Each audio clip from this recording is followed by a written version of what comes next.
자, 그러면 22번 문제 보겠습니다. 다음 자료를 읽고 조선 정기 정치사 내용을 작성 방법에 따라 서술하시오. 이렇게 있는데, 일단은 가와 관련된 내용은 이제 조광조가 추구한 도학 정치 관련된 내용이고요. 그 다음에 이제 나는 이제 그 김효사 관련된 내용이고요. 그러니까 김효사 이후에 이제 왕의 교지 내용이죠. 예. 그 다음에 이제 다 그 쭉 있고, 그 다음에 다는 이제 그 어떤 내용이냐면 조병 그 조광조의 어떤 처벌 관련된 기록이에요. 예. 그래서 이제 있는데, 자, 그러면 여기 전반적인 조광조 개혁 관련된 내용이고, 그 다음에 추구하는 동학 정치와 관련된 내용입니다. 자, 그러면 요걸 한번 읽어볼게요. 이게 제가 다 읽긴 좀 그래서 얘한테 한번 시켜볼게요. 예, 제가 일단 하겠습니다. 가, 나라를 다스리는 것은 도뿐이요. 이른바 도라는 것은 천성을 따르는 것을 말합니다. 대개 천성이 있지 않은 것이 없기 때문에 도도 있지 않은 것이 없습니다. 크게는 예약형정 리더 행정과 작게는 제도 문화 사업이 인력을 빌지 않은 것이 없으며 각각 당연한 이치가 있지 않은 것이 없는데 이것은 곧 고금잉의 제왕들이 다 같이 실천하며 정치를 하시던 것으로서 하늘과 땅에 가득 차고 옛날과 지금을 관철하는 것이로되 실은 일찍이 내 마음 안에서 벗어나지 않사옵니다. 전하께서는 정말로 터를 밝히고 홀로 있는 때를 조심하는 것으로서 마음을 다스리는 요점으로 삼으시고 그 도어를 조정의 위에 세우시면 기강은 어렵게 세우지 않더라도 정해질 것입니다. 자, 그래서 그 옛날에 그 저기 성리학적인 어떤 그 사관에 의해서 그 무장한 사람의 그 글이기 때문에 약간 글이 어려워요. 그래서 여기 가에서 이제 강조된 것이 이제 도학 정치거든요. 예, 정치 이념이 예, 도학 정치인데 그럼 도학 정치가 뭐냐? 여기에 있는데요. 일단 도학 정치라는 것은 어떤 성리학적인 어떤 가치관에 의해서 판단된 통치 사상이에요. 예. 그리고 이 도학 정치가 추구하는 게 뭐냐면 지치주의야. 지치주의라는 것은 뭐냐? 여기 뭐 설명이 있지만 간단히 그 요손 시대 있죠. 요와 순 시대가도 돌아가는 대동세계로 돌아가는 이런 것들이 이 지치주의다. 그러니까 성리학적 가치관을 바탕으로 해서 요순 시대 같은 이 평화로운 시대로 돌아가자 이런 것들이군요. 자, 그래서 이때 이제 도학 정치론은 이걸 이제 하기 위한 구체 방법론으로서 이제 그 조광조가 제시한 게 있어요. 그래서 성군론이 있어. 그래서 맹제 왕도 정치를 통해서 수신을 해야 된다. 이거 아마 이제 그 앞에 연산군 때문에 그런 거죠. 연산군이 깽판 쳤잖아요. 그러니까 왕이라도 수신해야 된다라는 내용이고, 그다음 재상론이라는 건 뭐냐면 어진 정치를 하기 위해서는 인재 등용이 필요하다. 그래서 우리 같이 뛰어난 이제 살인들 등용하는 거죠. 그래서 이제 이렇게 있고, 그다음에 이게 도학 정치 중에 또 하나가 이단 배척이야. 이 이단 배척이가 뭐냐?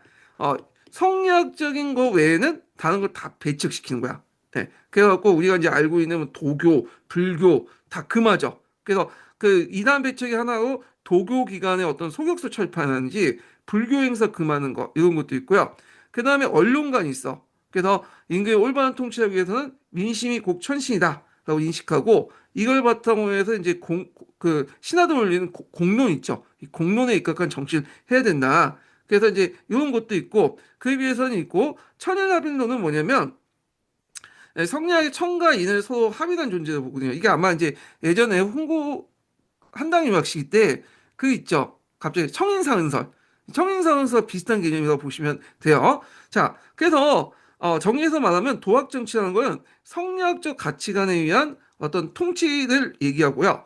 그 목표가 뭐냐면 그 예전에 이제 뭐냐 요순 시대로 돌아가는 지치주의다. 그래서 이런 도학 정치를 추구하기 위해서 성리학적인 어떤 그 가치를 바탕으로 한 방법을 통해서 이렇게 지치주의를 이제 추구하려면 이런 것도 필요하다는 성군론, 그다음 재상론, 그 다음에 이단 배척, 천연함운동 등등등 있다. 그러니까 이런 것들이 이제 조광조의 정책에 반영이 됐다. 이렇게 보시면 되겠습니다.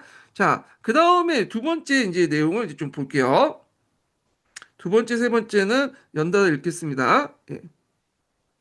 아, 나라를 다스리는 것은 도뿐이요. 이른바 도라는 것은 천성을 따르는 것을 말합니다. 잠깐 어디 대개 있는 거야, 이거? 천성이 있지 않은 것이 없기 때문에 도도 있지 않은 것이 없습니다. 크게는 아, 대학 앞부분이에요. 기록은 잠깐만요. 하늘과 땅, 그 도를 조정에 위에 예, 세우시면 기강은 어렵게 세우지 않더라도 정해질 것입니다. 나부터 읽는다. 예. 또한 왕이 의금부에 교지를 내려 말씀하시기를 이후 김정, 김식, 김구 등은 서로 분당을 맺고서 자기에게 붙는 자는 벌하고 자기들과 뜻이 다른 자는 배척하여 성세우로 서로 의지하여 권형여의 자리를 차지하고 후진 허를 유인하여 괴직이 버릇이 되게 하고 국론과 조정을 날로 그릇되게 했다. 조정의 신하들이 그 세력이 번성한 것을 두려워하여 아무도 입을 열지 못하게 된 일과 윤자임, 박세희, 박훈, 기준 등이 괴격한 논의에 부하 뇌동한 일 등을 추구하라고 하였다. 임금이 이르기를 나라의 정사는 조정에 있어야 하고 조정의 정사는 대신이 해야 하며 옳은 부족한 부분을 보완할 뿐이다. 옛말에 정사가 대각에 있으면 어지러워진다 했는데 근래 정사가 대신에게 있지 않고 대각에 있다. 임금과 대신이 그 폐해를 알고도 구제하지 못하며 과격함이 버릇되어 나이 많은 대신이 다들 논박을 받고 물러가게 되었다. 이것은 종사에 관계되므로 이 폐단을 바로잡고자서 그렇게 한 것이다 라고 하였다. 자, 그러면 이제 여기 보면 나는 이제 뭐와 관련된 내용이냐면 이때 이제 그 기묘사가 끝난 후에 직후에 그 당시에 처벌해야 하는 그 내용이에요. 그래서 이거 있는데 잠깐만요. 이게 다시 하겠습니다. 이거 화면이 도중에 이게 좀 미러링이 잘 안 되는 것 같아요. 그래서 도중에 끊고 하니까 얘가 그네 다 읽고 해야 되겠다. 저는 그냥 하나하나 읽으면서 좀 설명 좀 하려고 했더니 이게 미러링이 지금 딜레이 돼. 막 해가지고 좀 오류가 생긴 것 같아요, 지금. 예, 다시 시작할게요. 자, 그래서 나는 이제 기묘사가 끝난 후에 기묘사님들을 처벌할 때 그 내용이에요. 예, 그래서 여기 보면 김정, 김식, 김구가 있는데 자, 여기에 누가 빠졌죠? 제일 중요한 조광조가 빠졌죠. 원래 이제 여기 중종실록에서는 조광조가 있어요. 예, 조광조가 있는데 이거 일부 뺀 것 같아. 왜냐면 하여튼 그래서 이 조광조 무리들 그 당시 그 조광조 무리들 종조 그 조광조 무리들 종 그 뭐라고 불렸냐면 조광조 지세라고 불렸거든요. 예, 이들이 이제 어떤 일을 했냐 뭐냐면 후진들을 끌어서 뭐냐면 다른 사람들 배척했다는 거야. 후진들을 끌어서 뭐냐면 다른 사람 이게 분당죄죠. 예, 분당과 관련된 내용이 있고 그 다음에 너무 가격하다. 그래서 앞에서 말했지만 조광조가 처단될 때 뭐 부정부패나 이런 거 가지고는 도저히 안 되니까 분당죄하고 그다음에 너무 가격하다는 이유로 이제 처단을 시킨 거죠. 그래서 이 왜 조광조를 처단시켰냐 그 내용을 적어 놓은 거고 그다음에 답원을 보면 조광조가 처벌한 후에 이게 이제 대관들이 너무 날쳤다. 이게 그러니까 대관 조광조가 이제 3사에 진출을 해가지고 했잖아요. 그래서 이 3사의 대관직을 하면서 홍보 대신들 재상들은 이제 공격을 했죠. 그걸 이제 비판한 거야. 그래서 언론이 대신들에게 그러니까 정권이 대신들에게 있지 않고 내각 그러니까 대관들에게 있다. 이걸 내각이라고 해. 정기 내각. 예. 그래서 내 정사가 대관에 있으면 어지럽다. 정기 내각이라는 그 말이 있죠. 예. 정기 대각인가요? 네, 정기 대각. 그래서 이렇게 있는데 이 정기 대각이란 말이 중종 때만 있었던 게 아니에요. 연산군 때도 있었고 선조 때도 있었고 하여튼 대관 세력이 강성할 때마다 그때마다 이제 그 말들이 나왔거든요. 예.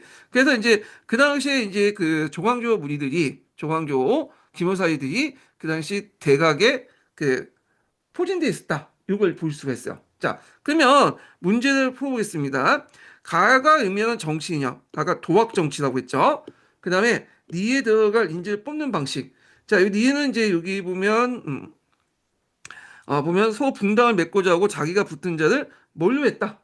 니에는 이제 청고했다라는 거. 청고.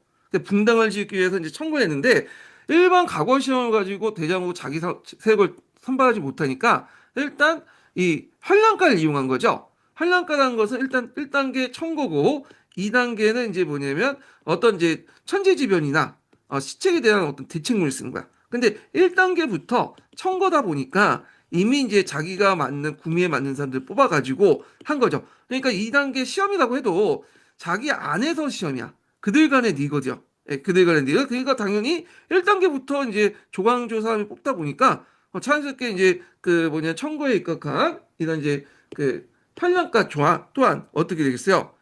당연히 자기 사람 뽑는데 이용하겠죠. 그래서 여기에 들어간 그 내용, 이연에도 인재 선발 방식을 현량가 이렇게 쓰시면 되겠습니다.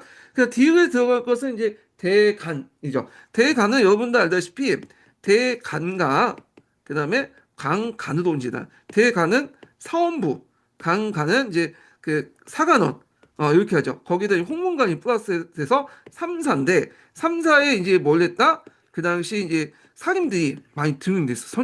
성종 때부터요. 왜 성종 때부터 살인들을 이제 대간에 기용을 했냐면 홍보 세력들 견제하기 한 거예요. 예.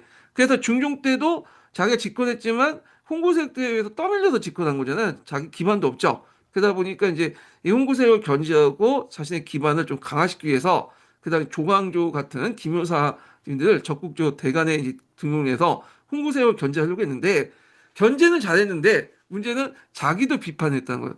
중종을 불러갖고 막 이렇게 야단치고 막 잔소리 해야 되니까 거기에 이제 뭐냐면 빡을 쳤던 거고 거기에다 이제 선을 넘는 행동을 또 많이 냈죠. 그러다 보니까 그래서 한 번에 쳐냈다 이렇게 했는데 이 그 김효사를 관련돼서 중종이 쳐냈다는 설도 있고요.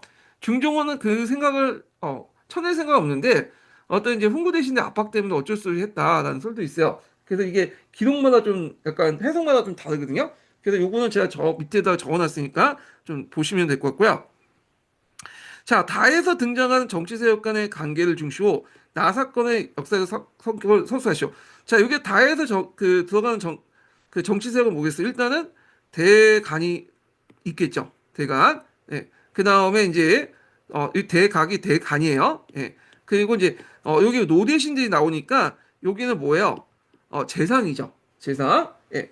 그래서 또 여기는 왕이 나오죠. 왕을 무시한다. 뭐 그 종사와 관계되니까. 그래서 왕, 그 다음에 재상, 그 다음에 언강권이죠. 대각이니까 대간을 의미하니까. 그러니까 왕권과 재상권, 언강권이 상호 견제 균형을 모색하는 과정에서 너무 이제 조광조의 세력이 커지고 언강권이 지나치게 비dem에 따라서 왕권과 재상권의 대대적 반격이다. 그래서 요 김효사임의 뭐냐면 사회의 정도 이렇게 보시면 되겠습니다. 자, 여기 또 빠진 게 뭐냐면 여기 기획이 추진한 정책들. 그러니까 이거는 누구예요? 김정, 김식, 김구는 조광지세라는 이런 김효사님들이죠. 김효사님들이 추구했던 정책 중에 나에 일어난 이후에 혁파된 정책이었어요. 김효사님 이후에 일어난 혁파된 정책들은 뭐냐면 여러 가지가 있죠.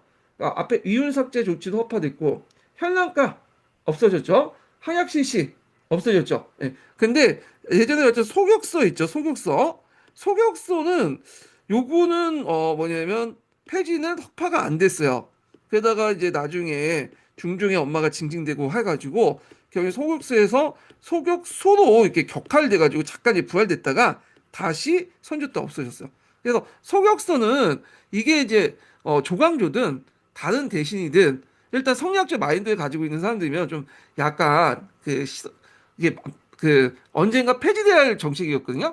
근데 그 궁중 안악내들이 특히 왕비나 대비나 왕대비나 이런 사람들이 반대가 너무 심하니까 거의 기세에 눌려가지고 결국에는 눈치 보지 못하다가 계속 이어가다가 그다음 조광조가 끝까지 밀어붙여서 폐지시켰던 거예요. 예. 그래서 하여튼 뭐 이렇게 했는데 자, 그 다음에 이제 넘어가서 23번을 보겠습니다. 자, 23번은 이제 앞에 했던 그 뭐냐면, 내용 있죠.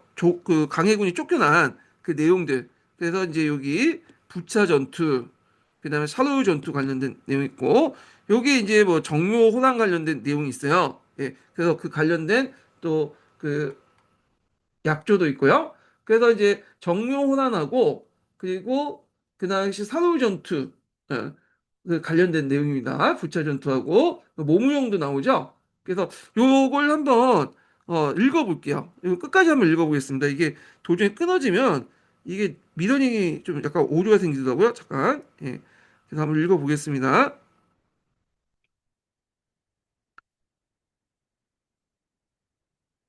가 임진년 제조의 은혜는 만세토록 잊을 수 없는 것이다. 선왕께서는 40년 동안 재위하시면서 지성으로 섬기며 평생 서쪽을 등지고 앉지도 않았다. 광해는 배은망덕하여 천명을 두려워하지 않고 속으로 다른 뜻을 품고 오랑캐에게 성의를 베풀었다. 김인현의 오랑캐를 정벌할 때는 은밀히 수신에게 동태를 보고 행동하게 지시하여 끝내 전군이 오랑캐에게 투항함으로써 추한 소문이 사해에 퍼지게 하였다. 인조실록 천총 원년 정월 병자일 버일리, 베일러, 아민 등에게 대군을 이끌고 가서 조선을 정벌하라고 명하였다. 조선은 오랫동안 우리에게 죄를 지어 마땅히 성토해야 한다. 그러나 이번 결행이 오로지 조선만을 정벌하기 위한 것은 아니다. 명의 프르이가 가까이서 저 해도를 믿고 미쳐 날뛰며 우리를 등진 백성들을 받고 있으니 군대를 끌고 가서 정벌하라.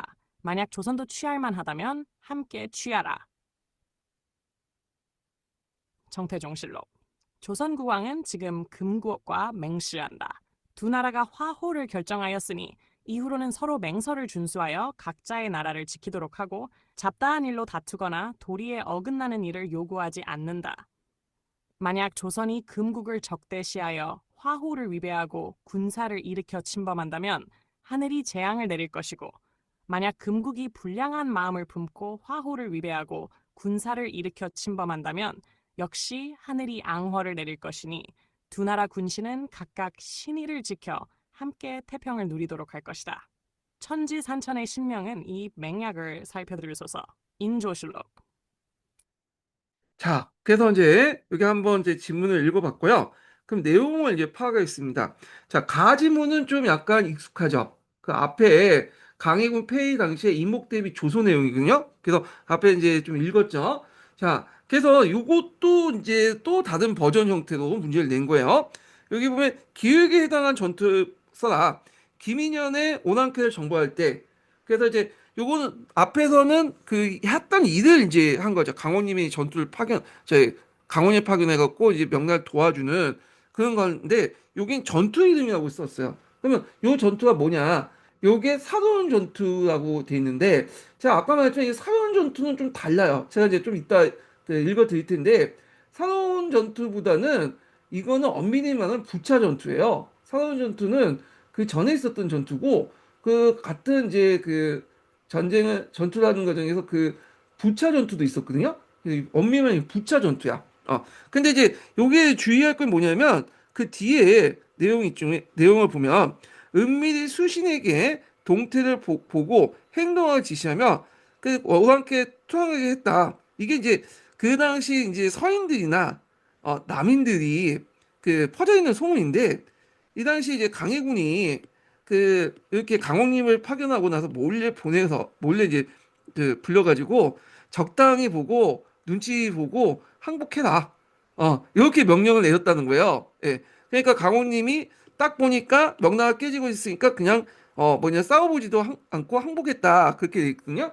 근데 이거는 좀 팩트하고 틀리죠. 왜냐 강홍님이 열심히 싸웠어요 이 사람도. 그래서 그때 한 13,000명인가 이렇게 이끌고 갔는데 그 중에 7,000명을 전사하고 그제서 어쩔 수 없이 항복한 거야. 왜냐 계속 싸웠다가는 모든 군대들 사람들이 다 죽게 되니까. 그래서 만약에 그냥 항복해라고 했으면 그냥 항복했겠죠. 왜 병력을 거의 3분의 2를 잃고 그한 5천 명 남았을 때 그 뭐냐면 항복했겠어요. 그냥 근데 그런 거는 후대에 이제 만들어진 건데 이런 것도 연료시 기술에 적혀 있고 그래요. 예.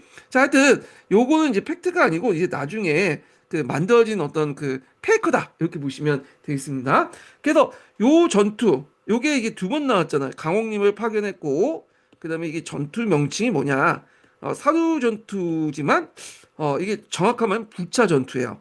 예, 제가 이게 부차 전투 말하는 것도 조심스러운데 잘못 말하면 이제 거기 DC에서 얻어맞을 수 있기 때문에 근데 부차 전투예요. 지금은 이게 몇 년도 문제야? 24년도 문제니까 이미 이제 이해관계가 없어졌죠. 예. 그래서 하여튼 부차 전투가 제 생각에 정확한 답인 것 같긴 한데 자 그러면 이때 파견된 사항들을 이제 좀 한번 읽어보면서 어떻게 이제 전개가 됐는가 이렇게 이제 보시면 되겠습니다. 그리고 이제 좀 볼게요.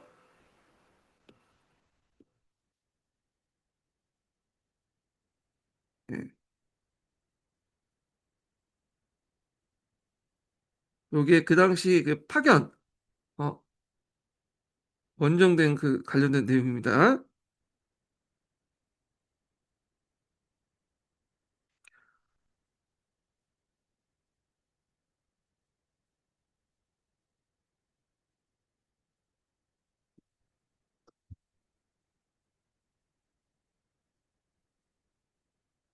요때 이제 네 개 방면으로 이제 뭐냐면 명나라 군대가 갔다가 각계 격파를 당해요. 이게 좀 미련한 거죠.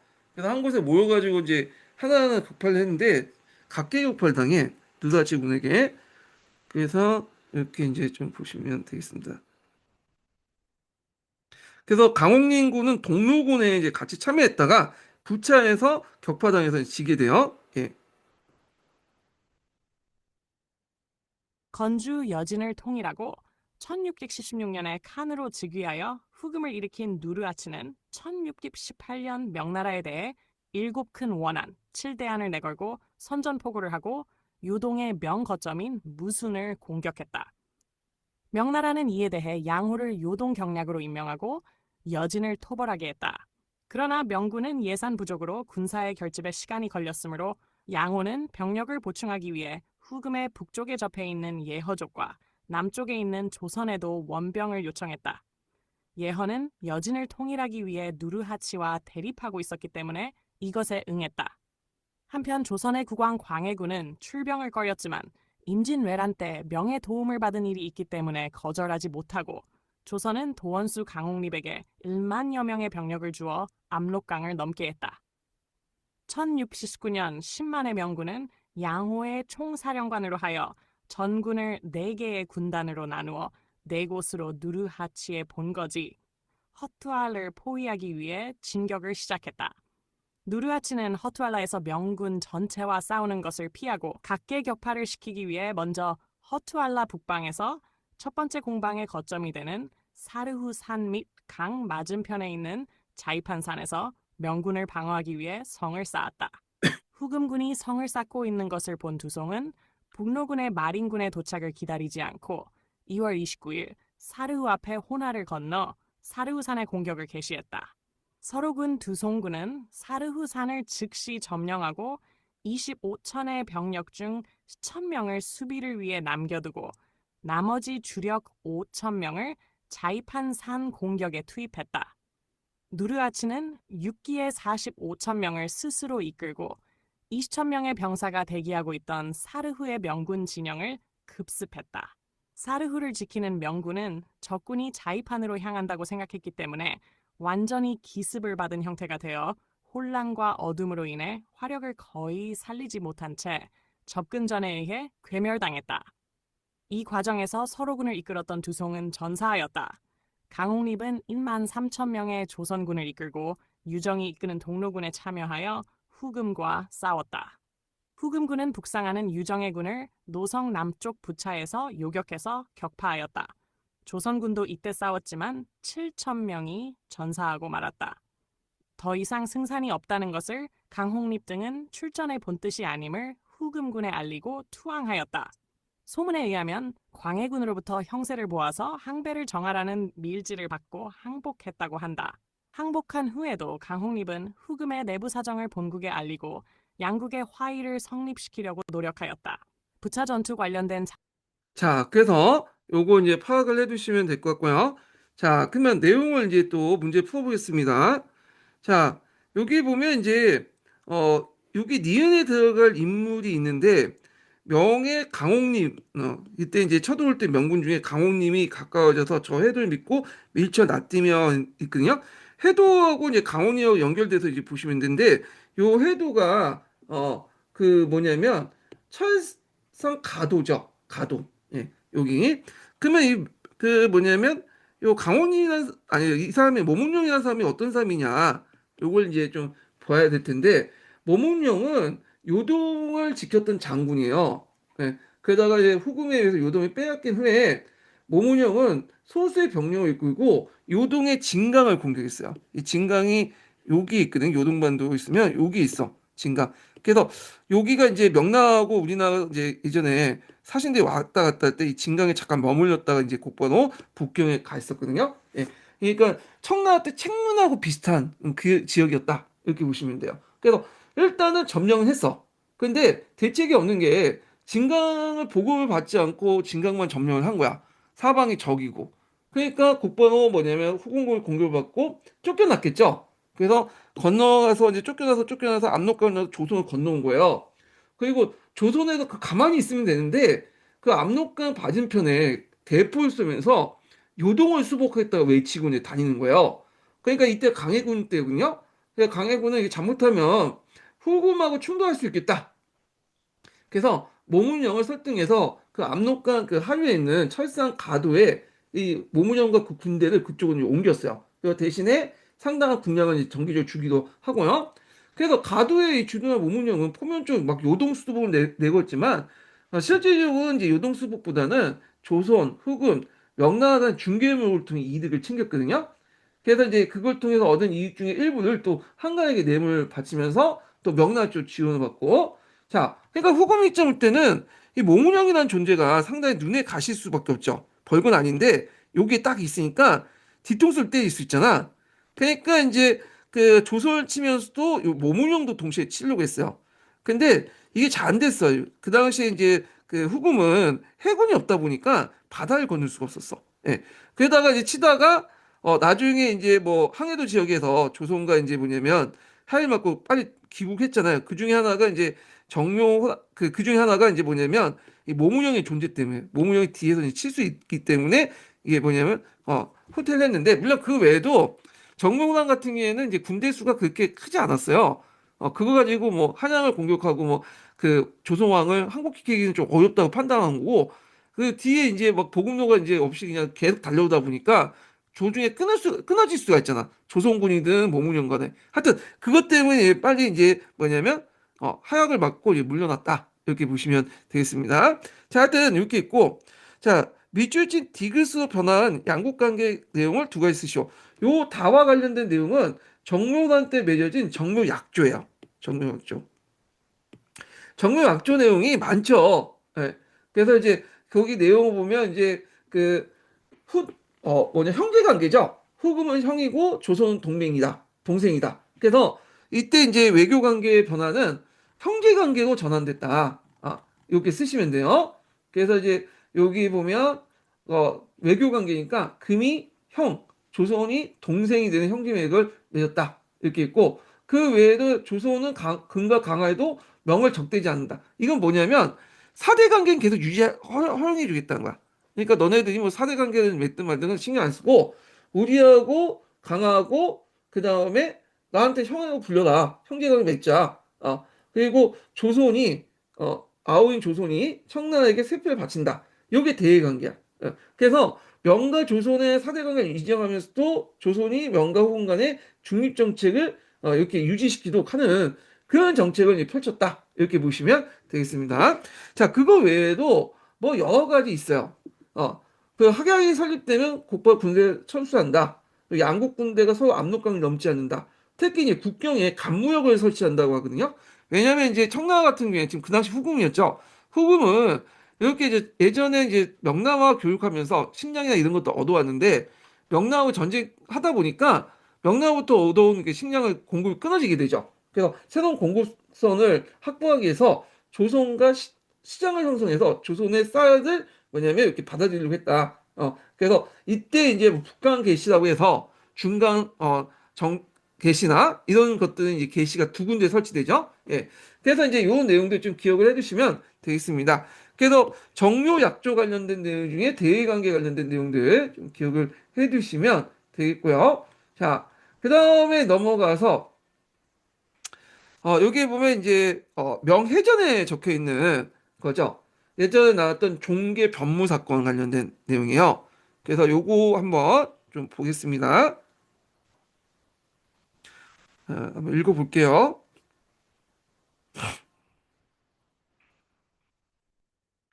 사료네.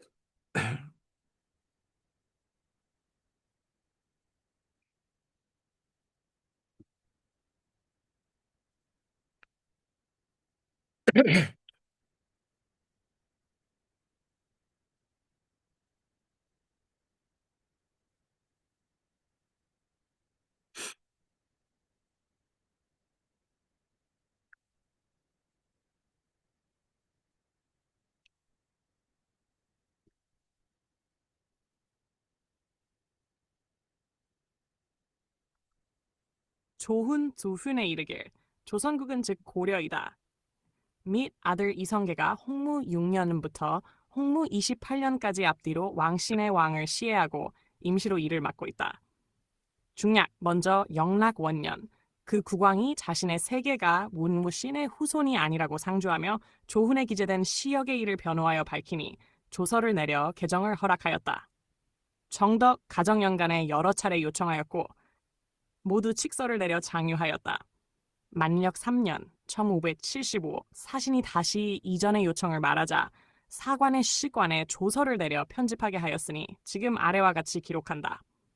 이성계는 전조 출신이다. 원조 한하는 신라에서 사공이었다. 6대손 공휴는 고려에 들어갔다. 13대손 안사는 행리를 낳았고 행리는 춤을 낳았고 추는 자춘을 낳으니 이성계의 아버지이다. 이라는 자는 경산부 이장 경의 후예이다. 중략 공민왕이 패신 홍륜 등에게 시해되자 사이가 조정을 장악하여 홍륜 등을 주살하고 우를 옹립하였다. 우가 왕위를 이은 지 16년 장수를 보내 요동을 침범하였다. 이성계는 부장으로 보내졌으나 압록강에 이르러 여러 장수와 모의하여 병사를 물렸다. 우가 두려워하여 그 아들 창에게 양위하였다. 이때 공민의 비안씨가 나라 사람들과 함께 창을 몰아내고 왕씨 손인 정창군 여를 옹립했다. 요가 망령되어 사륙하자 나라 사람들이 따르지 않았고 모두 이성계를 추대하여 임시로 국사를 맡게 하였다. 표를 보고 고왕제가 국왕으로 명하였고 이내 이름을 단으로 바꾸었다. 민회된 자, 민후이된, 그러니까 명해전이라는 거예요, 중국에.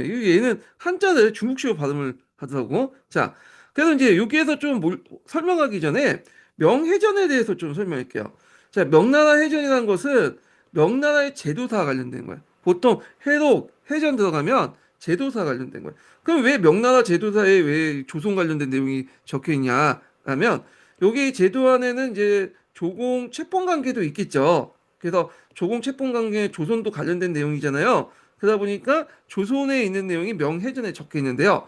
자, 명해전의 초창기 때 버전은 뭐였냐면 이성계가 여기 기억에 들어갈 인물이 이민의 아들이었다. 이렇게 적혀 있는 거야.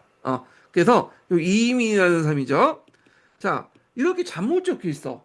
그래서 요걸 이제 무슨 사건이라고 하냐면 종계 변무 사건이라고 해요. 종계 사건. 그래서 이임의 아들이라고 하니까 그거에 대해서 이제 빡친 거죠.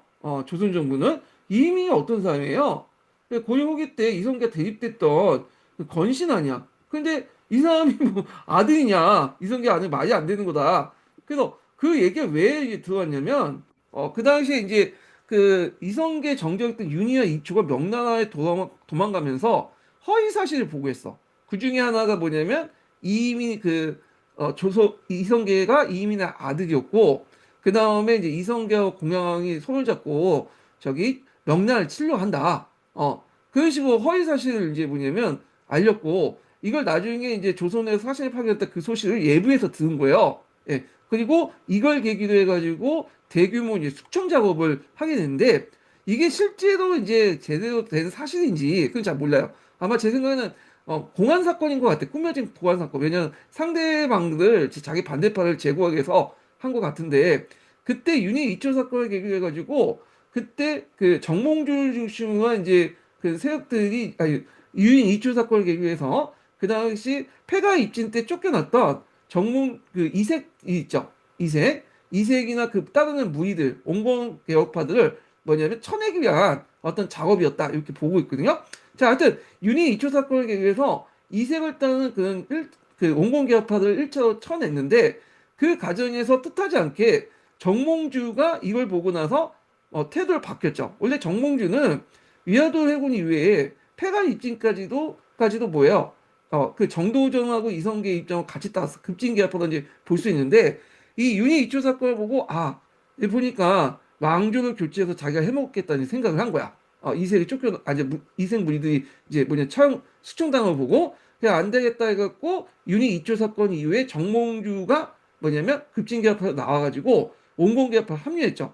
근데 이 말은 정몽주뿐만 아니라 정몽주를 따르는 다른 그 사람도 다시 원공개합으로 들어갔다는 거야. 그래서 급진기업화 안에서 다시 온건기업화로 이렇게 들어가는 그런 사건이 있었는데, 그래서 이 급진기업화, 온건기업화의 분리 과정에서 1차는 폐가입진. 그러니까 그 앞에서 언급한 그 이색을 따는 무리들이 한번 나갔고, 그 다음에 2차 분야에서 유니 2차 사건 때 이색을 따는 무리들이 한번 수청당을 보고, 그리고 정몽주와 그 따르는 무리들이 나와서 온건계합화로 이렇게 들어가는 거죠. 그래서 급진계합화, 온건계합화 분류할 때 이 두 가지 사건 중에 유니 2초 사건이 여기에 있어요. 하여튼 다시 돌아와서 그 유니 2초 때 유니 2초가 이렇게 거짓말을 치고 나서 그 후에 이제 뭐냐면 조선 왕조에서 사실을 계속 보내요. 이거 잘못된 거니까 명예전에 있는 것을 고쳐달라라고 이제 여러 번 요청했는데 그 당시 명나라 정부가 그걸 알고는 있었어. 근데 이걸 잘 고쳐주지 않았어. 홍무제 때는 뭐 사이가 안 좋아서 안 고쳤다고 해도 그 후에 사이가 괜찮은 영락제 이후에도 계속 질질 끈 거야. 예, 질질. 그러다가 이제 언제 이 종교 본무 문제가 해결됐냐면 그 당시 선조 29년, 1596년에 가서 직접 명나라제가 이걸 잘못을 인정하고 대명예전에 있는 내용을 수정하라 명을 내렸어요. 그리고 요 대명예전, 명예전에 있는 내용, 대자라는 건 그냥 미칭이에요. 예, 똑같은 책이에요. 명예전에 있는 내용에 이제 이 수정 사실을 기록을 해라. 그래서 이렇게 수정을 했고 수정한 이유가 뭐냐는 걸 이제 연원을 밝혀내갖고 기록을 해서 이게 나와 있는 거야. 그래서 요거는 원래 명예전 기록이 아니라 나중에 종교 법문 문제가 해결되고 나서 뭐냐면 수정한 것을 왜 수정한 거에 대한 기록 내용이에요. 예. 그래서 이런 것도 좀 기억을 해주시면 될 것 같고요. 자, 그러면 이제 일단은 이렇게 있고 디귿의 직접적 원인을 해라. 디귿은 이제 여기 보시면 루가 왕의 이은지 16년 장수일본의 요동을 침범하겠다. 자, 이거는 요동정벌이죠.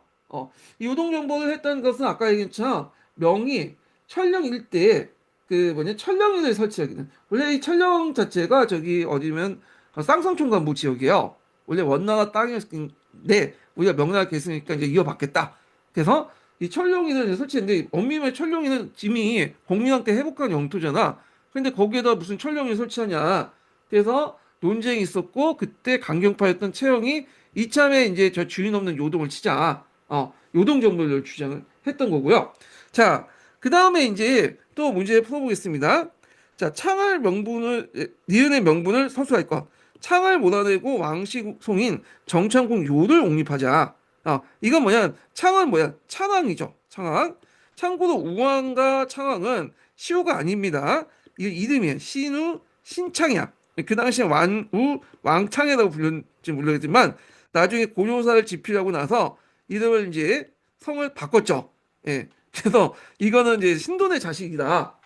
하면서 바뀌었죠. 그래서 그걸 신창 신우로 이렇게 바꿨어요. 왕창에서 왕우로. 그리고 시호도 안 붙이고 이걸 열전에다 집어넣죠. 얘는 세가가 아니고 그리고 뭐 시호도 필요 없다. 그러면서 열전에 집어넣은 거야. 예. 그래갖고 이제 창왕은 이제 뭐냐 이름이에요. 창을 몰아내고 왕시손인 정창군을 다시 요를 이제 옹립한다. 이게 마지막 왕이었던 공양왕이죠. 예.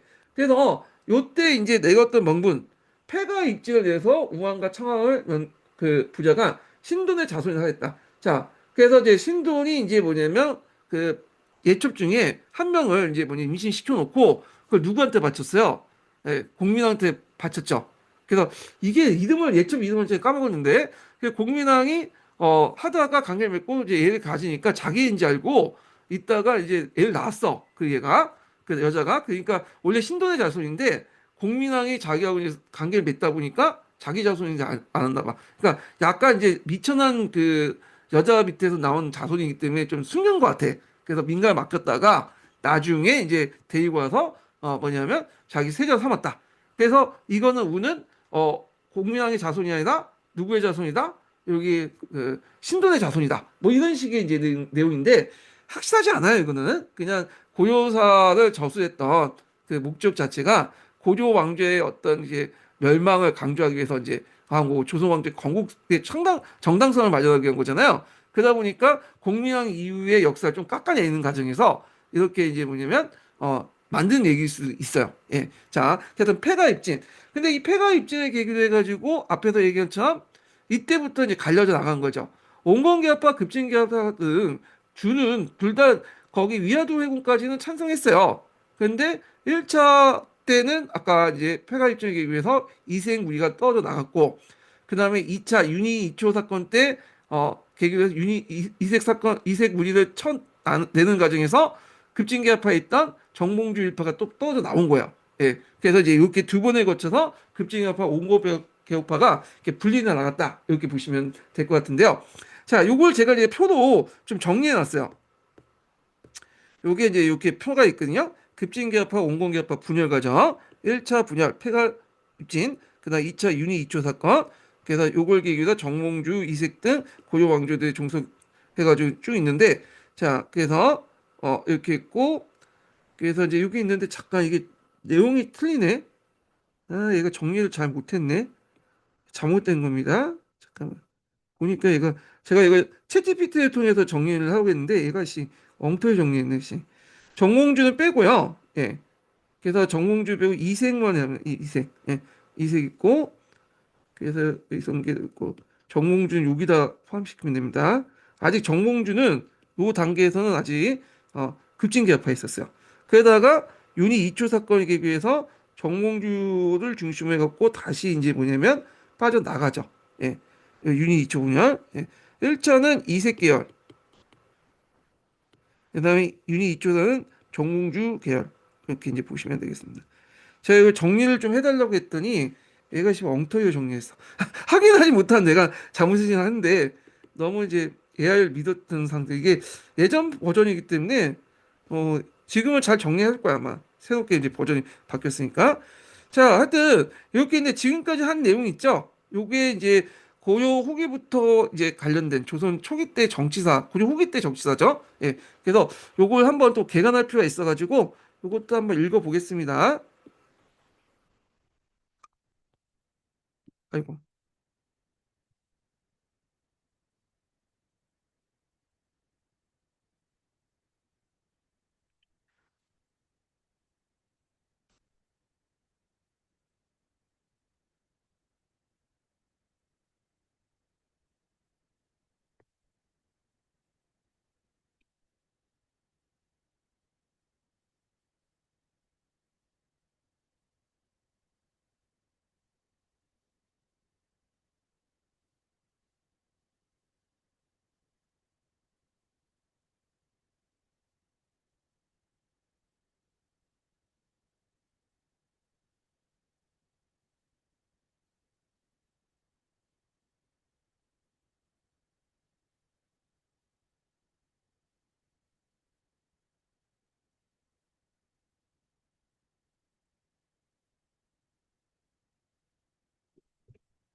자, 마지막 인증번호 알려드릴게요. 마지막 인증번호는 60번입니다.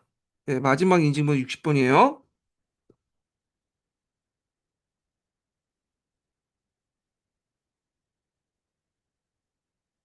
다음에 제가 이걸 읽는 거를 미리 해놔야 되겠다. 이것도. 좀 시간이 걸리네, 긴 거는.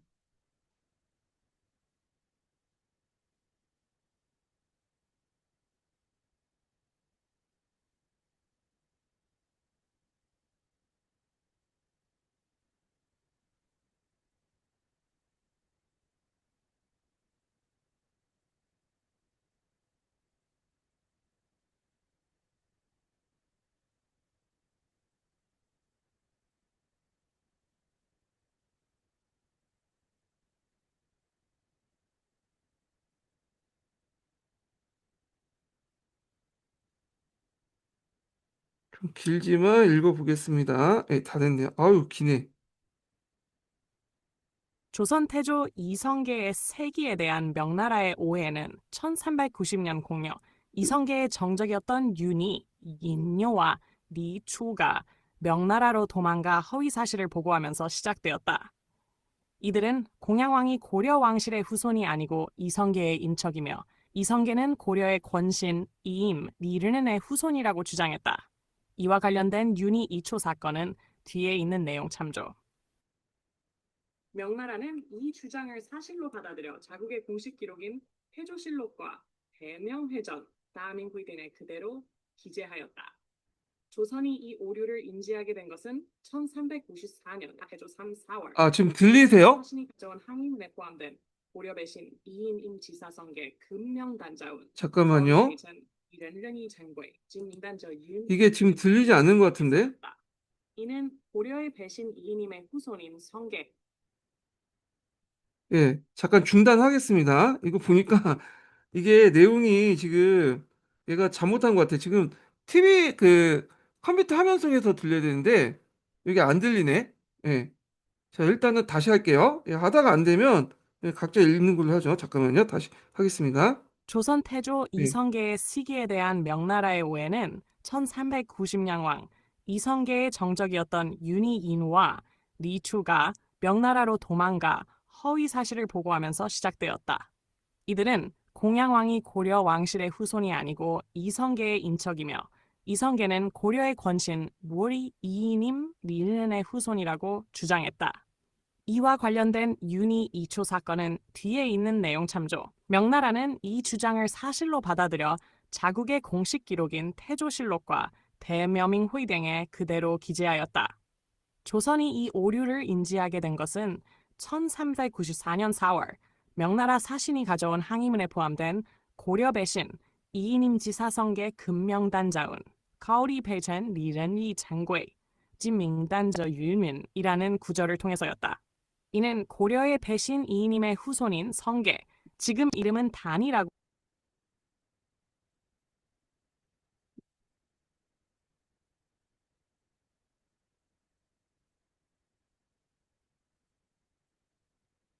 아, 읽다가 얘기한 좀 그런 것 같아.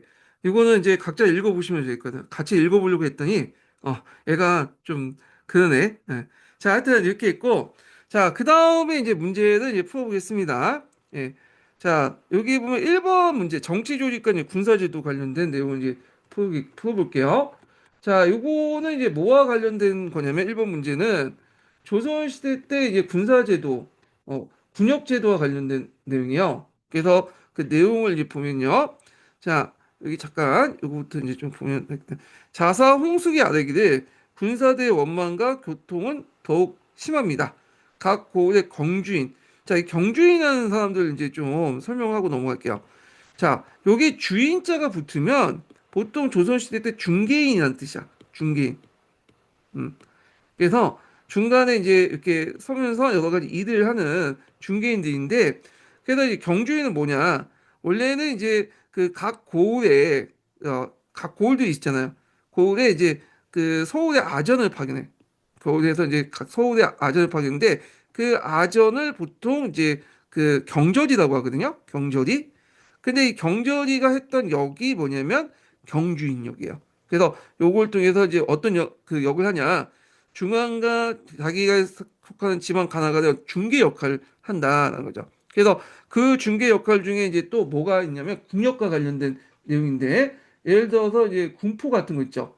군포를 징수해서 중앙에 올리는 그런 역할도 또 하죠. 물론 그 과정에서 막대한 또 이익도 이제 챙겨 먹죠. 예.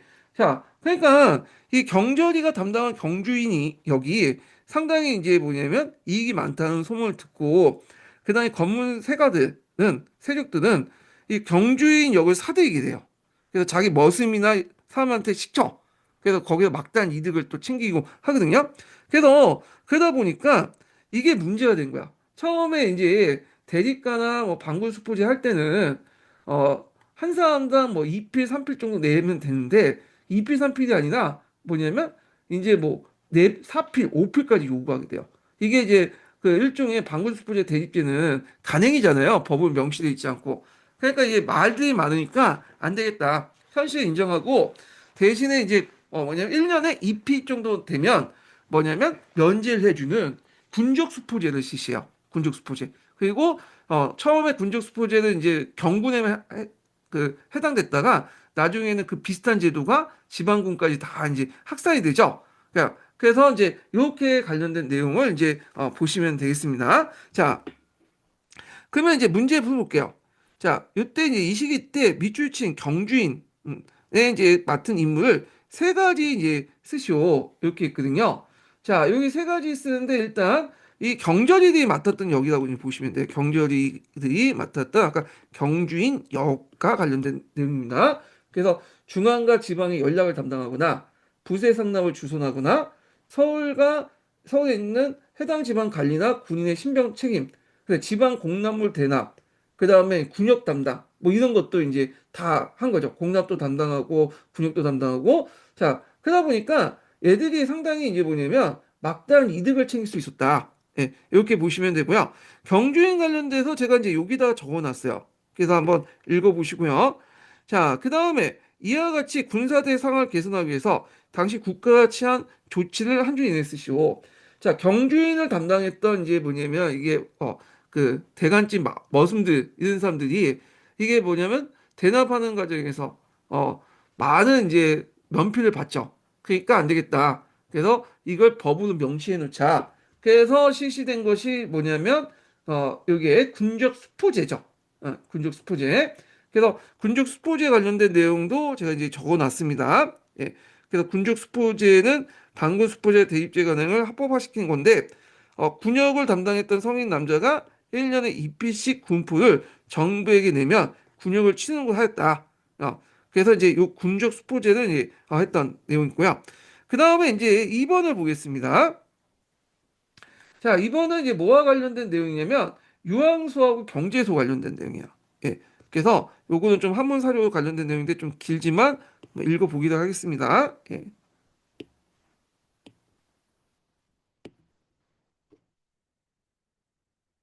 이걸 좀 채팅창을 좀 다르게 해야 될 것 같아요. 잠깐만요.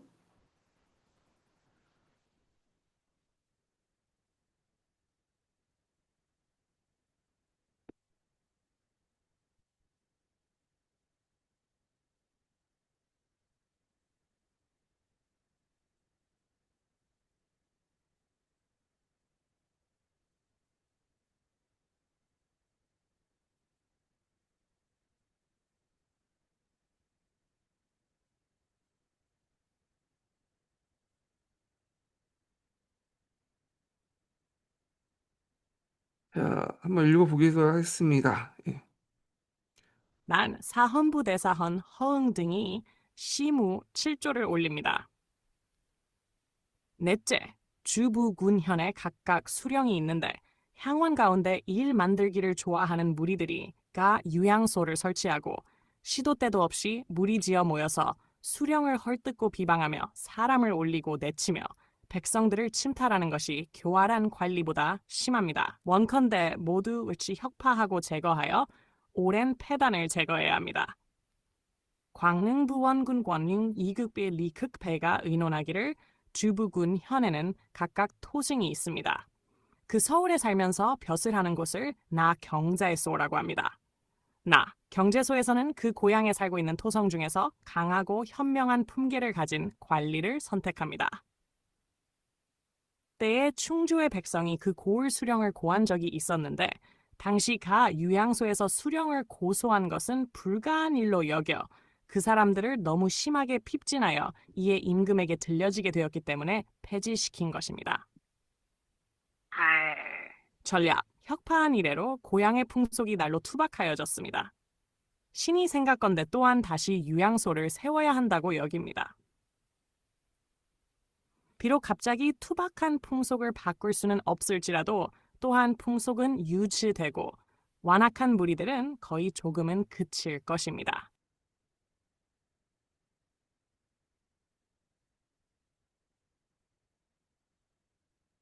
자, 그러면 이제 여기 관련된 내용을 이제 한번 좀 보겠습니다.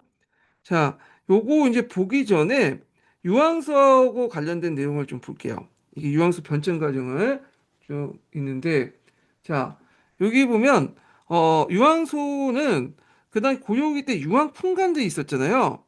유황fun간들이 사신간 제도를 모방해가지고 조직한 거야. 이것도 좀 기억을 해두세요. 예. 그래서 그 당시 사신간 제도에서 유황소가 갈려져 나왔고 좀 이따 경제소가 이렇게 갈려져 나왔다. 이렇게 보는데 자, 이때 이제 그 유황소는 그 뭐냐면 좀 지방 유지들이 이제 장악했던 곳이에요. 그러니까 이제 조선 초기 때 이제 지방간들 오는 사람들 보면 좀 약간 풍계도 낮고 그 약간 지방의 어떤 그 항해 출신들이 많고 지방 격도 좀 떨어지거든요. 그러니까 이제 이 유황수에 있는 지방 유지들이 나름대로 유황 풍간이고 좀 지방의 유지잖아요. 그러니까 수용을 능멸하는 현상이 일어나. 예. 그러니까 이제 태종 6년 때 중앙집권 강화 차원에서 유황수를 혁파하고요. 대신에 수용권을 강화시키고 중앙 그 집권을 강화시키는 그런 정책을 하죠. 자, 근데 문제는 유황수 혁파시켰더니 거꾸로 이 수용대 불법 행위를 뭐냐면 견제할 수 없는 거야. 상리들이 이제 멋대로 패단하고. 그래서 세종 10년에 이들을 견제하기 위해 또 유황소를 복립을 시키죠. 그래서 이때 이제 유황소가 너무 또 권한이 커지면 안 되니까 이때 유황소를 이제 견제하기 위해서 경제소라는 걸 만들어요. 경제소라는 거는 해당 지역에 이제 관리들 있죠. 서울에 있는 각 지역의 관리들 중심으로 해서 만든 것이 경제소야. 그래서 서울경자에다가 여기 이슬 짓잖아요. 그래서 지방의 출신자들 구성된 서울에 거주하고 있는 지방 출신자들 관리를 위해서 구성된 경제소고 이 경제소를 통해서 유황소를 통제하는 방식을 채택하고 그 유황소는 또 뭐냐면 수정이나 항리의 불법 행위를 견제하고 상호 견제 시스템을 만들고 했다. 그래서 이제 이렇게 이제 보시면 될 것 같고요. 근데 이제 문제는 세조 시대 때 이제 문제가 된 거야. 세조 시대 때 여러분 알다시피 이제 유황소가 폐지되는 결정적 계기가 일어나잖아요. 그게 이제 무슨 난이죠? 이시의 난이죠. 이시의 난. 그래서 이시의 난이 이제 일어나는데 자, 근데 이시의 난 일어나기 전에 우리가 이제 잠깐 이제 사료를 좀 보면 여기 있죠. 약간 이제 넘어가서 사료에 보면 여기 있잖아요. 자, 이게 좀 우리하고 이제 상식적으로는 안 맞는 내용이 있어요. 예, 여기 보면 자, 여기 보면 유황수 폐지에 관련된 내용 중에 그 뒤에 보면 세조 때 충주의 백성이 그 고을의 수령을 고한 적이 있었는데 당시 가 유황수에서 수령을 고소하는 것이 불가한 걸로 여겨 고소하는 사람이 그 사람이 너무 심하게 피진하여 이에 임금에게 들려지게 되어 폐지시켰다. 그 내용이죠. 그 우리가 알고 있는 이제 유황수 그러니까 유황수 그 뭐냐 없앤 사건하고 이시진 사건은 좀 안 맞죠. 세조 때 이시진 이시에 관련돼, 내 이시에 한다. 이시에 관련돼 그 유황수가 폐지됐잖아요. 그 안 맞잖아. 근데 이게 무슨 사건이냐? 이게 이제 1466년에 일어났던 사건이거든요. 요거 잠깐 설명을 넣어볼까요? 이게 기초에 나왔기 때문에. 자, 이게 이제 이시의 난이 1467년에 일어났어요. 불과 1년 전 내용인데, 그때 충주 유황소의 풍간들이 수령의 권위에 도전하며 독단적으로 행동하는 사건이 있었어요. 그래서 충주 유황소 인물들이 가나의 노비를 사사로이 매질을 하여 죽이거나 왜냐하면 이제 노비라도 이거 매질은 해가지고 할 수 있지만 죽이지 못해 사형을 그러니까 사적으로 이제 처형을 못 시키는데 이게 이제 뭐냐면 법에 어긋난 거죠. 수령의 행정에 간섭하여 마치 별도의 정부처럼 굴리면 패단이 드러나게 됐고 이때 이제 그 세조가 왕권 강화가 최우선시했기 때문에 이건 지방 양반 살인들이 양반들이 국벌을 무시하고 왕이 파견한 수령의 권위를 침해한 사건이다. 이렇게 간주를 했던 거야. 그래서 이 사건을 계기 위해서 이제 뭐냐면 그 유황수의 본래 기능이었던 풍속 고하나 수령 보좌 기능을 잃었다고 그래요. 그러니까 여기에서는 이제 폐지라고 돼 있지만 엄밀한 기능을 약화시켰다. 이렇게 보시면 될 것 같고요. 그리고 나서 뭐냐면 이시의 반란이 일어나죠. 그리고 나서 이제 최종 폐지가 된 거야.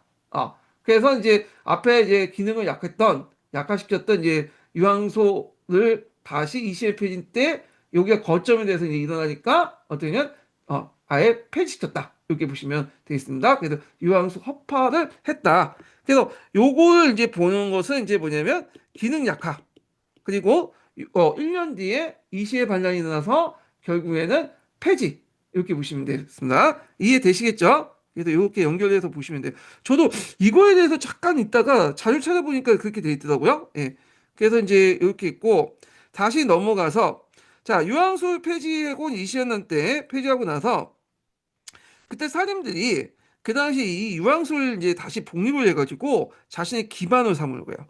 그래서 항산화 항원주들은 이제 보급하고 그 과정에서 유황술을 개최하려고 했고, 그런데 이거에 대해서 이제 훈구파들이 아니다, 이거 내가 먹겠다 부활시켜 놓고는 훈구파들이 장악을 했죠. 그래서 유황소 경제소를 매개로 한 수탈 체계가 형성이 됐다, 이렇게 이제 보시면 될 것 같고요. 자, 그래서 결국엔 살인파들 밀려나서 사마소라는 곳을 해가지고 대항을 했죠. 예. 자, 그러다가 선조 때 넘어가면서 이제 선조 넘어가면 이제 아예 이제 홍구파들이 물러나고 살인파들이 완전히 뭐예요? 예, 유황소를 장악을 해요. 그러면 이제 이때 홍구파들이 유황소를 장악하고 나서 살인파들이 사마소를 설치하고 또 하나가 이제 뭐냐면 한약을 설치하는 거죠. 한약을 보급하는 거죠. 그래서 항약 보급 운동을 유황소 복립 운동 대신에 했던 거고요. 선조 때 들어오면서 이제 완전하게 이제 상인파다가 집권하면서 유황소를 또 장악을 하죠. 그래서 유황소를 장악하면서 이 유황소의 항약을 뭐냐면 실시하죠. 사족 항약을.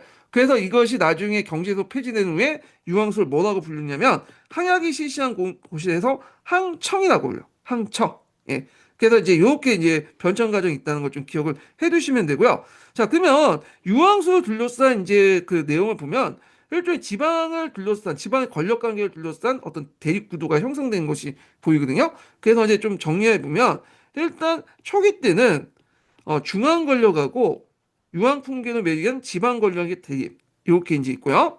그 다음에 두 번째로는 중기 때죠. 중기 때 유황수를 장악하는 그 상임세력들과 그 다음에 홍보색들의 대립 이렇게 이제 볼 수가 있겠죠. 그 다음에 여기는 안 나왔지만 후기 때 보면 유황수가 항청으로 바뀌었잖아. 그래서 이때 이제 뭐 우리가 알고 있는 신양과 구황 간의 대립. 그래서 요게 항전이 일어나죠. 항전. 요게 이제 이렇게 보시면 돼요.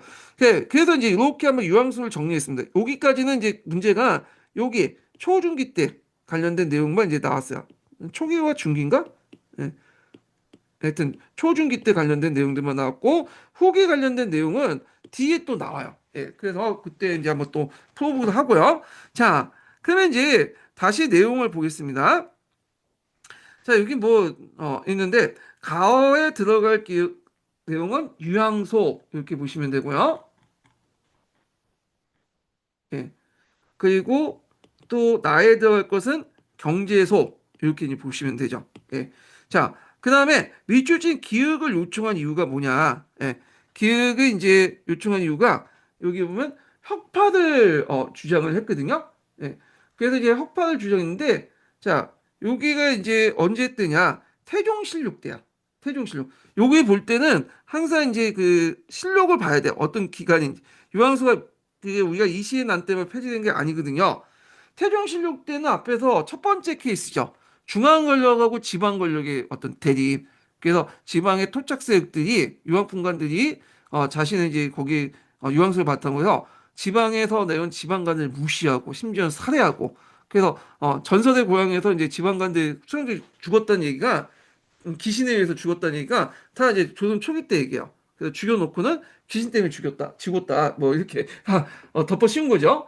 그래서 그 왜 폐지했냐? 앞에서 중앙 권력을 강화시키기 위해서는 폐지할 수밖에 없죠. 그래서 수령권을 침탈하는 반집권적 토호세의 강기 때문에 또 수령에 능멸하는 행위가 자주 일어났기 때문에 유황fun관들이 백성들을 수탈했기 때문에. 근데 막상 폐지하고 나니까 거꾸로 이제 수령과 아전의 권한이 너무 강한 거야.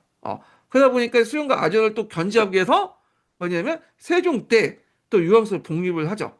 그리고 대신에 이제 뭐냐면 앞에서 얘기한 경제소를 통해서 유황수를 뭐냐면 통제하는 시스템을 이제 개발시켜 놨다. 이렇게 보시면 되겠습니다.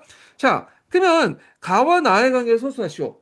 그러니까 유황수와 경제소는 서로 간에 이제 뭐냐면 견제하는 경제소가 유황수를 견제하는 통제하는 그런 내용이죠. 그래서 경제소의 자수 별감이 자기 항례 유황수를 감독을 했고 경제소가 하여금 유황수를 가난했다.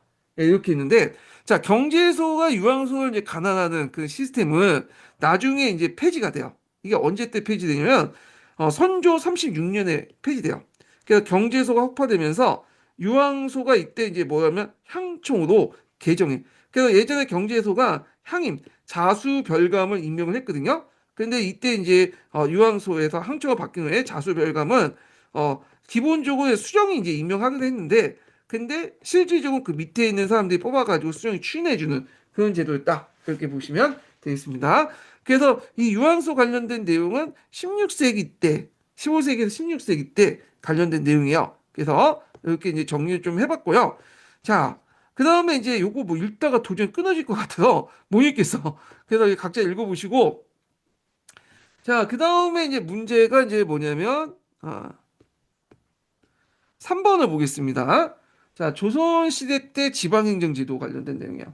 지방행정 조직은 별로 안 나오더라고요. 이거 이제 딱 한 문제 나왔어. 나올 것 같은데 안 나와. 되게 이제 고려의 지방제도, 조선의 지방제도 요거는 거의 안 나오고 그 다음에 대부분은 이제 고려의 중앙정치제도 요거 나오고 그 다음에 좀 이렇게 조선의 중앙정치제도. 예. 그것도 이제 고려에 비해서 좀 약간 적게 나와요. 예.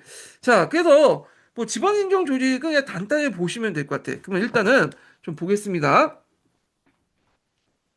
3번 문제 보면 자 조선 초기 지방행정 조직에 대한 설명을 옳은 것은 이렇게 있는데 지방간이 파견되지 않은 그 현이 다수였다.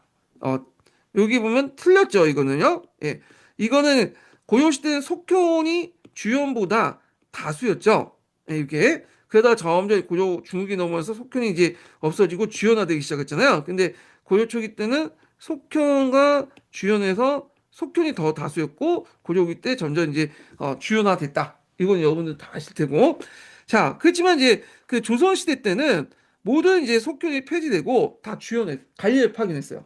예. 그래서 그만큼 이제 뭐냐면 중앙 집권화 된 국가였다. 이렇게 보시면 되겠죠. 자, 그 다음에 이제 2번 보면 지방행정 단위의 육방 조직이 갖춰졌다. 예.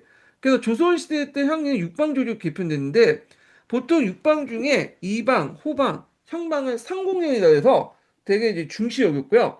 그리고 조선 전기 때는 보통 이방 중에 제 수석 이방을 뭐냐면 호방이었어요. 우리가 보통 이제 이방 생각하잖아요. 근데 호방이 제일 높았고 조선 후기 때 가서야 이방이 이제 중요한 역할을 담당했다. 이렇게 이제 보시면 되겠습니다. 그래서 답이 2번이죠. 예. 자, 그 다음에 경제소와 융앙소와 통합되어 사신관 제도를 두었다. 그 앞에 제가 이제 좀 기억해 두셔야겠죠. 사신관 제도를 모방해가지고 먼저 나온 게 유황소고요. 그 유황소를 견제하기 위해서 경제소가 나왔죠. 그러니까 엄밀히 말하면 이제 간단히 말하면 사신관 제도에서 유황소와 경제소가 나온 거지 경제소 유황소가 통합된 건 아니에요. 예, 요거는 역사의 팩트가 틀리고. 자, 그 다음에 4번을 보면 향총 자치를 허용하면서 향소 부곡이 많아지고 자연 총락이 성장했다. 요거 뭐 딱 보시면 알겠지만 틀렸다는 걸 볼 수 있죠. 향소 부곡은 고려 시대 때 부곡제를 얘기하죠. 예, 부곡제. 그러다가 이제 고려 중후기 때 신분해방이나 이런 것들 저항을 통해서 향소 부곡이 일반 군으로 개편돼요. 그리고 조선 태조 때는 향소 부곡이 다 없어져요. 그리고 이제 이런 것들 그래서 많아진 게 아니라 없어지고 그 다음에 이제 조선 초기의 그 총략 조직은 자연 총략이 아니라 행정 총략이에요. 예. 그래서 행정 총략이다. 근데 물론 이것도 이제 뭐냐면 좀 한계가 있어. 엄밀히 말해서 행정 총략 이건 아니고 이건 나중에 좀 하여튼 그 행정 총략인데 그래서 방위명 같은 것들 이래서 방위명 동서 남북 해가지고 했는데 이게 좀 불편했나 봐요. 예. 그래갖고 이제 이걸 이제 이렇게 해가지고 이렇게 맡겨서 이제 뭐 이렇게 해서 자연 총략을 맡겨가지고 이제 행정 총략을 했는데 이게 좀 불편하니까 나중에는 자연 총략으로 해가지고 행정 총략 아니 다시 설명할게요. 예. 행정총락을 했는데 예전에 이제 자연총락이 있으면 이렇게 있잖아요. 이걸 임의대로 잘라.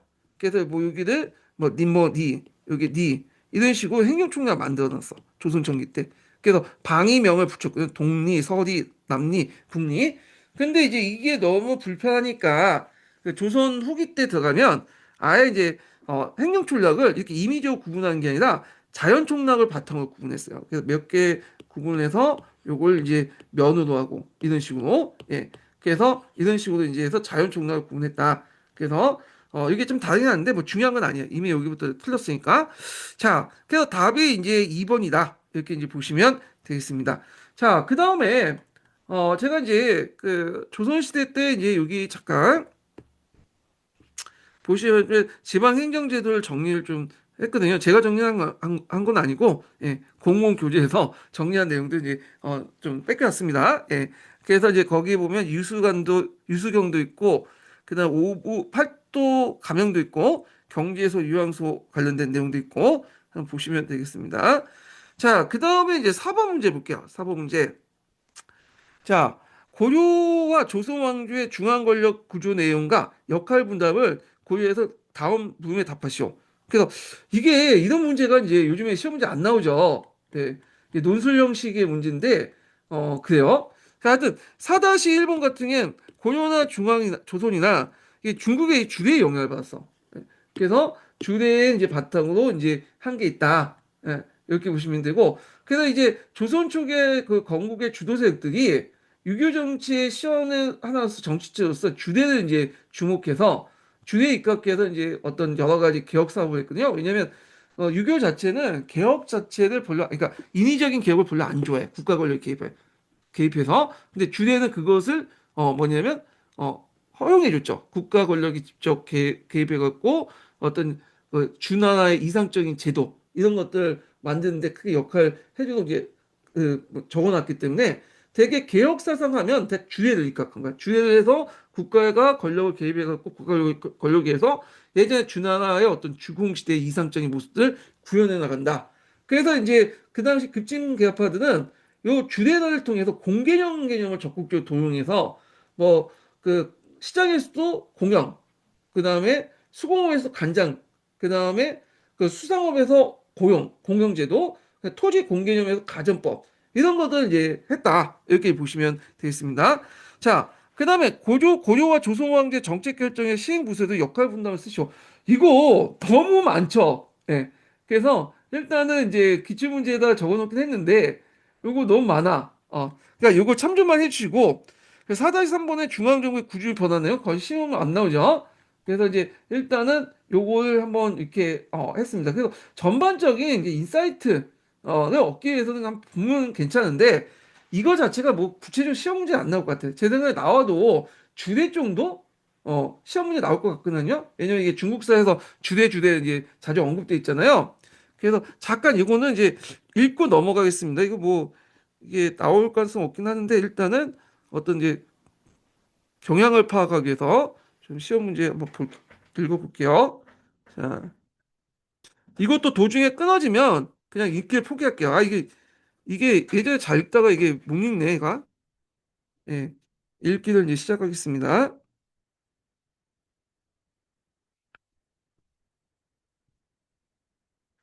이게 긴 문제면 예전에 잘 읽었는데 오류가 생겼나? 도중에 끊어져가지고. 예.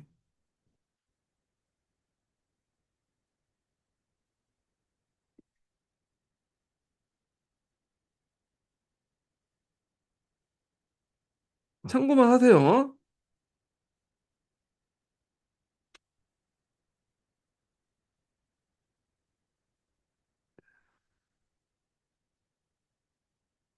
그 오류가 생기면 그 대화방을 좀 바꿔주는 것도 좋은 것 같아요. 얘가 약간 많이 쌓이면 읽질 잘 못하다 분석도 못하고 그래서 우리가 불판 갈아 엎는 것처럼 이렇게 대화방을 좀 갈아 엎을 필요가 있어. 예.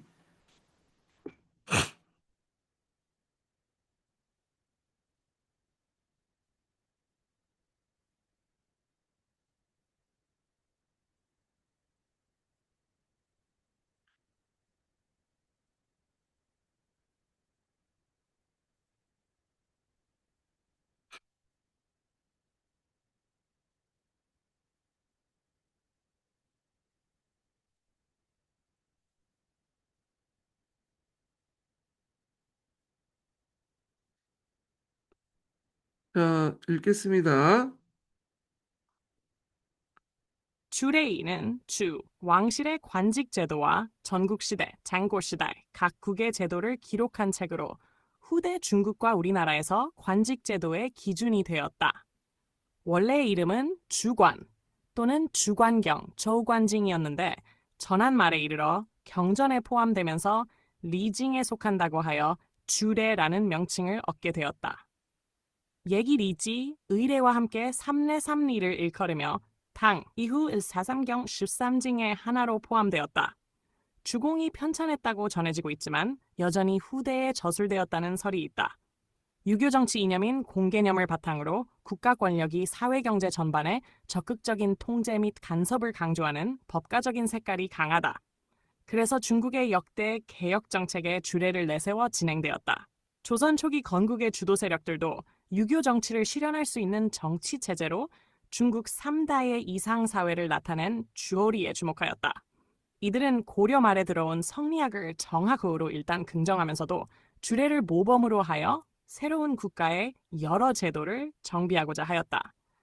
그러하여 급진파 사대부들은 주례의 정신인 국가사회주의 이념 수용하여 토지, 상업, 수산업, 광업 등 모든 산업 부문에서 공개념 도입함으로써 권세가들에 의한 사유 아, 잠깐만요. 이게 얘가 도중에 끊어지네.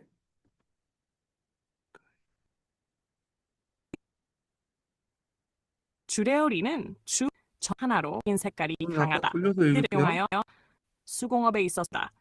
신분제도에 있어서도 공민으로서의 양인을 확대시키고 노비를 축소시킨 나머지 국민을 양인으로 제일화시킴으로써 중간 지배층의 사민 지배를 극소화하려 하였다. 4.2. 고려 중앙관계의 중심은 삼성육부였다. 2품 이상의 재상과 3품 이하의 낭사로 구성되는 중서문 하성에서 재상은 정책을 결정하고 낭사는 정책을 건의하고 그 잘못을 비판하는 기능을 갖는다. 어사대는 시정의 득실을 논하고 관리의 잘못을 규탄하고 중추원은 왕명의 출납과 군기를 맡았으며 제부와 함께 제추로서 국가의 중대사를 결정하였다. 상서성은 백관을 거느리고 정책의 집행을 담당하였고 그 밑에 실제 정무를 이호병영공의 육부가 직능에 따라 행정을 분담하여 수행하였다. 또한 조선시대에는 국왕권 강화를 위해 승정원과 의금부를 설치하였고 삼사를 두어 왕권의 전제를 견제하기도 하였다.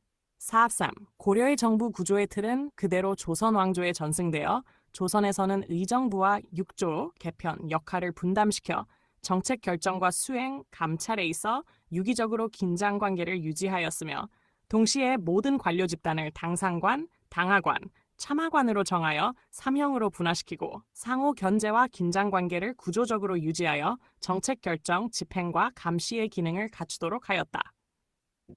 조선 왕조는 덕치주의와 민본주의를 바탕으로 하는 왕도 정치를 실시하기 위해서 재상합의제를 바탕으로 하는 의정부와 육조 체계를 근간으로 하는 중앙정부를 구성하고 왕권 강화 기구로서 의금부와 승정원을 신권 강화 기구로서 의정부를 비롯하여 3사를 두어 왕권을 견제하였다. 그러나 조선 초기 태종과 세조 때에는 왕권이 상대적으로 강화되면서 육조 직계제가 실시되기도 하였지만 세종 때에는 가장 이상적인 왕도 정치가 시행되어 내적으로 민생 안정을 바탕으로 부국 강병이 추진되기도 하였다.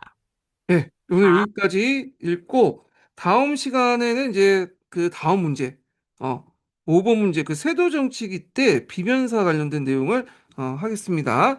자, 오늘 강의 듣느라 수고하셨고요. 예, 다음 주에 뵙겠습니다.